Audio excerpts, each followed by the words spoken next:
มาอีกแล้วคู่หนึ่งเนาะพี่น้องมาลงกันเนาะวันนี้มากำลังออกจากแล้วก็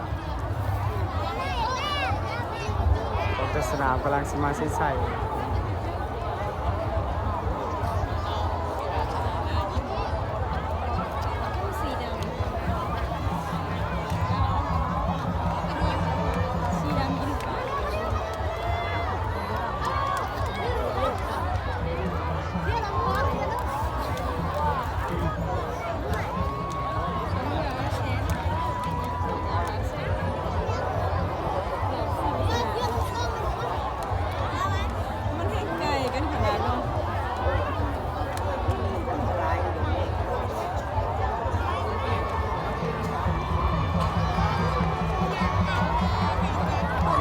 นี่ก็ต้องแห้งก็ได้น้องไก่ขนาด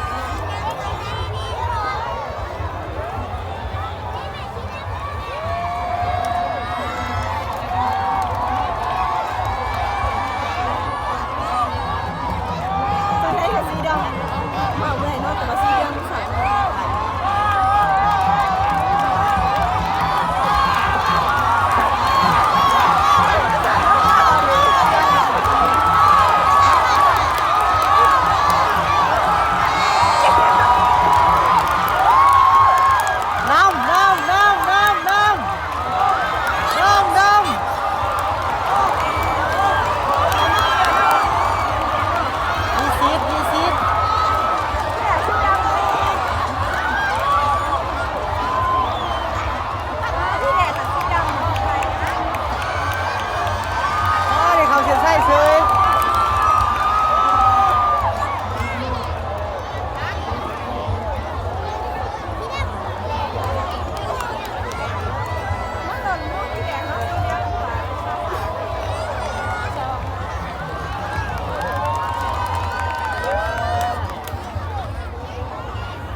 ไลฟ์น้องปีนี้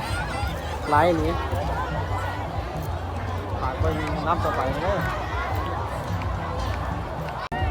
เราวิธีมาหอยน้องยาเนี่ยจะให้เบิ่งเป็นตอนไปเนาะแล้วก็ฝากเด้อฝากจามตอนต่อไปเนาะ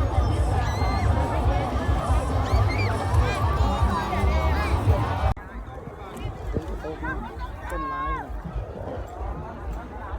ต้นแห้งต้นมันแตกตื้นเนาะ